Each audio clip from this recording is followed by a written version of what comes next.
गर्मी में एक कमरे का ससुराल बना होटल। अरे मोरी मैया, कितनी गर्मी हो रही है। गर्मी से हाल बुरा हो चुका है। बहू जल्दी आ जा, मैं तो शादी की तैयारी से ही थक चुकी हूँ। भगवान का शुक्र है कि ये शादी निपट गई। वो तो है माँ जी। ये कहकर रचना कलश के चावल गिराकर घर के अंदर आती है। अरे अंतरा, अब तो तेरी बहू आ गई है। अब तो तेरी बहू के हाथ से खाना खा पी कर जाएंगे। अरे जरा हम भी तो देखे बहू कितना अच्छा खाना बनाती है। क्यों कश्मीरा? अरे हाँ हाँ बहू, मुझे बहुत गर्मी लग रही है। मुझे क्या, सबको ही लग रही होगी।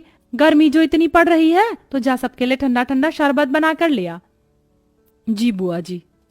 और सुनो, तुम शहर में नहीं गांव में हो, तो यहाँ पर तुम्हें घूंघट में रहना पड़ेगा। जी बुआ जी। अरे पर बहू देखेगी कैसे? उसने इतना मोटा और भारी लहंगा पहन रखा है, कपड़े तो बदलने देते। ओहो, जब तक बहू कपड़े बदल कर आएगी हम तो पसीने में तर हो जाएंगे। इससे पहले बहू तू कुछ शरबत लिया। जी लाई। अरे बहू, थोड़ा घूंघट और करो, हम तुम्हारे ससुर समान हैं, तुम्हारे ससुर के बड़े भाई। और हाँ, शरबत सत्तू या बर्फ डालकर लाना। जी ताऊ जी।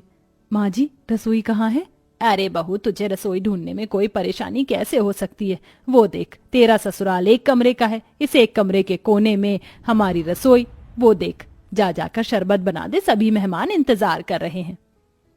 इसका मतलब हमारे सारे रिश्तेदार यहीं रहेंगे, इस एक कमरे के ससुराल में? और कहाँ जाएंगे बहू? यहाँ पूरे में बिस्तर बिछा देंगे, सब यहीं लेट जाएंगे। हे भगवान, इतनी गर्मी में सारे लोग एक ही कमरे में कैसे रहेंगे? ऊपर से रसोई भी यहीं है, सारी गर्मी इधर ही आ जाएगी। ऊपर से मुझे ना कपड़े चेंज करने दे रहे, ना घूंघट हटाने दे रहे। मैं तो ऐसी गर्मी में पागल हो जाऊंगी। ये कैसी जगह शादी हो गई है मेरी। इतना कहकर दिल पर पत्थर रखकर उस एक कोने की रसोई में रचना बड़ी मुश्किल से घूंघट में शरबत बनाती है और एक एक करके सभी मेहमानों को शरबत देती है। अरे बहू, इतना सा ही शरबत बनाया था क्या? अरे जरा अपने घर के लोगों को तो देखो, सारे मेहमान हैं। जाओ और शरबत बनाकर लेकर आओ। जी अभी लाई। अरे अंतरा मामी, भूख भी लग रही है, अपनी बहू से कह दो कि थोड़ा कुछ खाने पीने को भी ले आए, सारे मेहमान भूखे बैठे हैं। हाँ विनोद बेटा, मैं अभी खाना बनवा देती हूँ, या बहू खाना भी बना ले। मुझे इतनी गर्मी लग रही है, ऐसा लहंगा पहनकर मैं खाना कैसे बना पाऊंगी? और यहाँ तो कोई कमरा भी नहीं है जहाँ मैं चेंज कर पाऊं। इसीलिए तुझे मना कर रही हूँ, अभी सबको खाना दे दे, शांत होकर बैठ जाएंगे, तो तू अपने बाकी के काम निपटा लेना। जी माँ जी। बड़ी मुश्किल से रचना खाना बनाने के लिए लहंगे में बैठ पाती है। पूरी सब्जी बनाते बनाते उसे पसीने आने लगते हैं। हे भगवान, मैं तो थक गई। पता नहीं कैसे लोग हैं जो इस एक कमरे के ससुराल को समझ रखा है। और नहीं, बहू इन्हें नौकरानी लग रही है। आते ही नई बहू से कोई काम करवाता है क्या? अरे बहू, मेरे भतीजे का भूख से हाल बेहाल हो रहा है, जरा जल्दी खाना बना। बस माँ जी, पूरी प्लेट में लगा रही हूँ। मुझे क्या रोबोट समझ रखा है? एक तो इतनी गर्मी लग रही है, पंखे की भी हवा नहीं आ रही इस कोने में। रचना प्लेट लगाकर सबको खाना देती है। खत्म हो जाने पर बैठने आती है कि लहंगे की वजह से उसका पैर फिसल जाता है और माधव उसे संभाल लेता है। रचना, तुम ठीक तो हो ना? आप तो रहने दीजिए, आपको मेरी कोई फिक्र नहीं है। अगर फिक्र होती तो पूछते कि इतने लंबे से घूंघट में, भारी से लहंगे में मैं कैसे बार बार सबको खाना परोस रही हूँ। ये मैं ही जानती हूँ।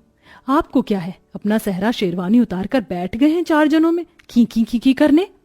अरे रचना, ऐसी कोई बात नहीं है, मैं माँ से बात करता हूँ। अरे बेटा, यहाँ बहू के साथ क्या कर रहा है? हमारे साथ भी आजा, बैठ जा। और बहू, राजन विनोद की प्लेट खाली है, जाओ उन्हें सब्जी पूरी दे दे। जी जी अभी। और तुम तो छोड़ो मेरा हाथ। गुस्से में रचना अपने पति के पेट में एक कोहनी मारकर चली जाती है। आउच! क्या हुआ बेटा? कुछ नहीं ताऊ जी। फिर सबको खाना देने के बाद रचना थक जाती है और बैठे बैठे सो जाती है। उसे देख कश्मीरा जगाने जाती है तो माधव मना कर देता है। बुआ जी, उसे उठाइएगा मत, बेचारी गृह प्रवेश के बाद से ही सबको खाना दे रही है, एक पल के लिए भी बैठी नहीं है। और देखिए कितना पसीना आ रहा है, उसे लहंगा भी नहीं उतारने दिया आप सबने, थोड़ा तो रहम कीजिए। ओहो, देख रही है, तेरा बेटा अभी से ही बहू के पक्ष में हो गया। चलो अच्छी बात है, हम कौन से तुम्हारी पत्नी को परेशान कर रहे हैं, सोने दो। माधव पास के बिस्तर पर उसे सुला देता है और एक पर्दा डाल देता है, जिससे सारे बड़े बुजुर्ग रिश्तेदार उसे ना देखें। ऐसे ही शाम हो जाती है। रचना अपने कपड़े बदलकर आराम से बैठी थी कि मौसिया सास सुधा उसके पास आती है। अरे बहू, तुझे कितनी बार बताऊं घूंघट करके रख, तेरे किसी भी सास ससुर ने देख लिया तुझे तो गजब हो जाएगा। नई बहू को पर्दे में ही रहना चाहिए, समझी? अब जा जाकर चाय बना। मैं चाय तो बना दूंगी, पर मैं तो पहले इस तरफ बैठी हूं ना, मुझे कोई भी नहीं देख सकता, तो थोड़ी देर घूंघट ऊपर कर लूंगी तो क्या हो जाएगा। मुझे भी गर्मी लग रही है, और ऐसा तो है नहीं किसी ने मेरी शक्ल नहीं देखी, सबने शादी में मुझे देखा है। देख ले अंतरा, देख ले तेरी बहू कैसे अभी से ही जबान लड़ा रही है। अरे मैं तो मौसी हूँ, मुझे इस बात का बुरा नहीं लगेगा, लेकिन कोई और होता तो तौबा तौबा तौबा। छोड़ ना सुधा, ऐसी बात नहीं करते, जा सबके लिए चाय नाश्ता लेकर आ। ये बोलते ही रचना घूंघट करके फिर से गर्मी में सबके लिए चाय बनाती है। अब इतने सारे मेहमान थे, हर कोई थोड़ी थोड़ी देर बाद अपने खाने पीने की फरमाइश कर रहा था। ऊपर से हल्की साड़ी पहनने पर विनोद कहता है, देखो रचना, मैं तुम्हारे जेठ की तरह हूँ और अभी तुम्हारी नई शादी हुई है, इसलिए बता रहा हूँ इतनी हल्की साड़ी मत पहनो। जो नई नवेली दुल्हन हो तो थोड़ी भारी साड़ी पहनो। भाई साहब, गर्मी लग रही है इसलिए मैंने थोड़ी हल्की साड़ी पहनाई है। कोई बात नहीं, थोड़ा बर्दाश्त करो और अपने हाथ के पकौड़े भी बनाकर खिला दो। फिर कहाँ मैं बार बार आने बैठ रहा हूँ, मुझे तो आगरा ही चले जाना है। अब मेरा भेजा फ्राई हो रहा है, शादी करके पछता रही हूँ। इससे पहले ही बढ़िया थी मैं जब जीन्स टॉप पहनकर विदाउट कोई घूंघट के इधर उधर रहती थी, पर इन बड़े लोगों ने तो मेरा जीना हराम कर दिया। ऊपर से इतना छोटा ससुराल है, हर जगह कोई ना कोई बैठा है। सच में कमरे के ससुराल को होटल समझ लिया है, जाने का नाम ही नहीं ले रहे। जब से आए बहू ये, जब से आए बहू वो। जी भाई साहब, लाई अभी पकौड़े। इतना कहकर रचना फिर से चूल्हा जलाकर गर्मी में बैठकर पकौड़े बनाती है। उस चूल्हे का धुआं और गर्माई सीधे रचना के मुंह पर लग रही थी। बस अब मुझे और नहीं होगा, मैं पागल हो जाऊंगी इस गर्मी में, थोड़ी देर बाहर चली जाती हूँ। पकौड़े उतार कर वो थोड़ा बाहर जाकर हवा लेते हैं। भले ही बाहर गर्मी सही, लेकिन उतनी भभक तो नहीं है जितना अंदर एक कमरे में है। भगवान जाने कैसे आलसी जानवर की तरह सब एक साथ अंदर हैं, ये भी नहीं कि अपने घर चले जाएं। अरे सर, सुकून तो अपने घर पर ही होता है, लेकिन यहाँ के रिश्तेदार बड़े मक्खी की तरह हैं जो गुड़ से चिपक जाते। एक काम करती हूँ, फ्रिज के ठंडे पानी से मुंह धोकर अंदर चली जाती हूँ, वरना सब बोलेंगे। फिर रचना ठंडे पानी से मुंह धोकर फिर सबके काम करने लगती है। ऐसे ही 4 दिन से हफ्ता और हफ्ते से 2 हफ्ते हो जाते हैं, लेकिन मेहमान जाने का नाम नहीं लेते। उन्होंने नई बहू को गर्मी में बिल्कुल काम करवाकर परेशान कर दिया था। ऐसे में रचना की हालत बहुत खराब हो जाती है, क्योंकि वो बेचारी खुद भी खा पी नहीं पाती है। पति से अपनी परेशानी बताती है, लेकिन वो नजरअंदाज कर देता है। बहू एक दिन गर्मी में कपड़े सुखाते सुखाते बेहोश हो जाती है। माधव फौरन डॉक्टर को घर पर बुलाता है, तो डॉक्टर बताता है, देखिए, गर्मी में इनकी हालत बहुत डाउन हो चुकी है। और इतनी मोटी साड़ी क्यों पहनी है आप लोगों ने? आप जून जुलाई की गर्मी से वाकिफ नहीं है क्या? और इतने सारे लोग क्यों हैं? यहाँ पर मरीज के पास ज्यादा लोग रहने से और घबराहट पैदा होती है। देखिए माधव जी, हो सके तो थोड़ा रेस्ट करने वाला एनवायरनमेंट प्रोवाइड करवा दो तो बेहतर होगा। जी डॉक्टर। ये सब इसी वजह से हो रहा होगा।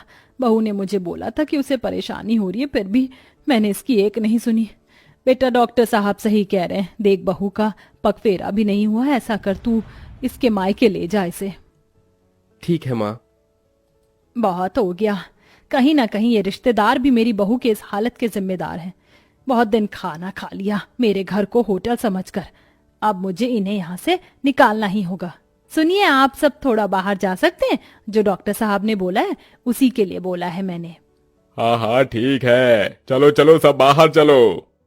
उनके बाहर जाते ही अंतरा बहू से कहती है, बहू मैं समझ सकती हूँ, तू बहुत परेशान हो गई थी, इसलिए अब मैं तुझे तेरे मायके भेज रही हूँ और इन मेहमानों की तो छुट्टी मैं करूंगी। काश तेरी ये बात मैंने पहले समझ ली होती।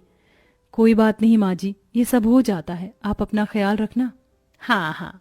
कुछ देर बाद माधव रचना को लेकर उसके मायके चला जाता है और फिर अंतरा शाम से लेकर अगले 4 दिन तक रोज फीका खाना बनाती है और बहाने लगाती है। तभी सुधा, कश्मीरा, मुकेश खाने को मना कर देते हैं। अरे नहीं नहीं, बस जिज्जी, अब और नहीं चाहिए। अरे खा लो पेट भरकर, बहू के हाथ से भी तो कहते थे बार बार। पर तुम्हारे हाथ से नहीं खा सकते ना अंतरा। रचना बहू ज्यादा अच्छा खाना बनाती थी इसलिए खाते थे, और वैसे भी अब हम सबको बहुत दिन हो गए हैं, अब हमें अपने घर को निकलना चाहिए। हाँ हाँ, अब हम सबको अपने घर जाना चाहिए, हम चलते हैं।